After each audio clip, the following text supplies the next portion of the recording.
The following is an AI radio TV news feature. Headline: 740,000 kilometers of fishing line and 14 billion hooks are lost at sea each year. Lead: ghost gear leads to hundreds of thousands of animal deaths. Story: 2% of all fishing gear used worldwide ends up polluting the oceans, our new research finds. To put that into perspective, the amount of longline fishing gear littering the ocean each year can circle the Earth more than 18 times. We interviewed 450 fishers from 7 of the world's biggest fishing countries, including Peru, Indonesia, Morocco, and the United States, to find out just how much gear enters the global ocean. We found at current loss rates, in 65 years there would be enough fishing nets littering the sea to cover the entire planet.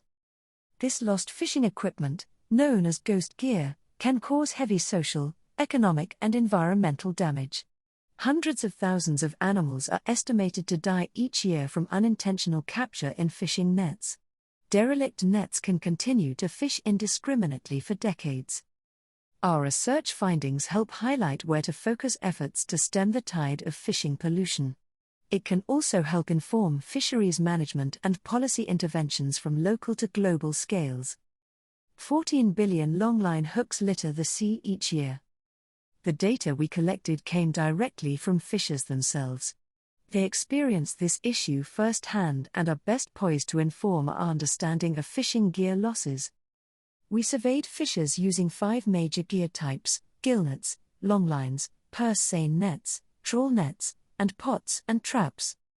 We asked how much fishing gear they used and lost annually, and what gear and vessel characteristics could be making the problem worse. This included vessel and gear size, whether the gear contacts the seafloor, and the total amount of gear used by the vessel. We coupled these surveys with information on global fishing effort data from commercial fisheries. Fishers used different types of nets to catch different types of fish.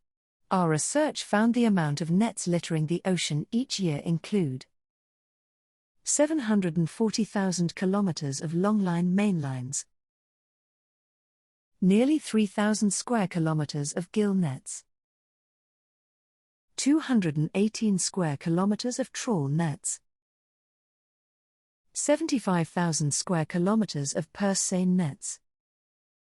In addition, fishers lose over 25 million pots and traps and nearly 14 billion longline hooks each year. These estimates cover only commercial fisheries, and don't include the amount of fishing line and other gear lost by recreational fishers. We also estimate that between 1.7% and 4.6% of all land-based plastic waste travels into the sea. This amount likely exceeds lost fishing gear. However, fishing gear is designed to catch animals and so is generally understood as the most environmentally damaging type of plastic pollution in research to date. Harming fishers and marine life.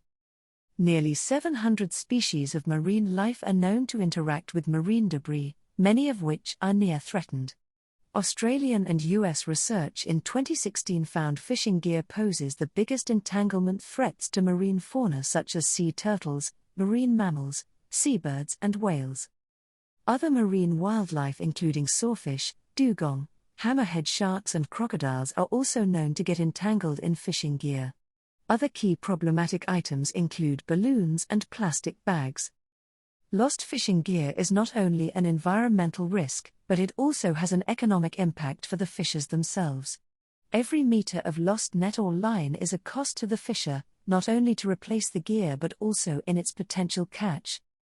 Additionally, many fisheries have already gone through significant reforms to reduce their environmental impact and improve the sustainability of their operations. Some losses are attributable to how gear is operated.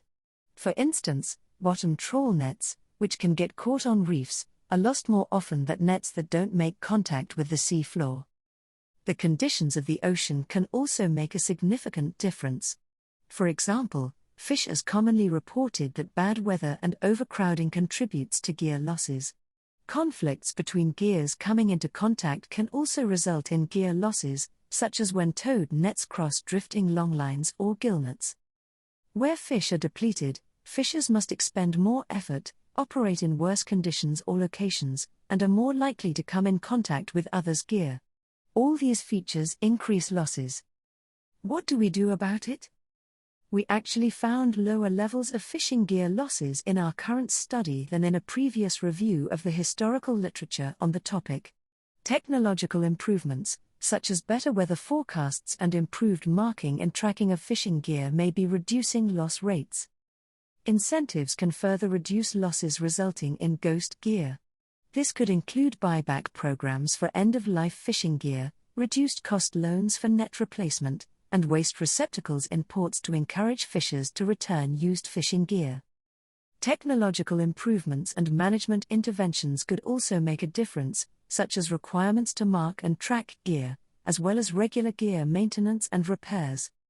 Developing effective fishing management systems can improve food security, leave us with a healthier environment, and create more profitable businesses for the fishers who operate in it. For more news from AI Radio TV News, visit airadiotvnews.ca.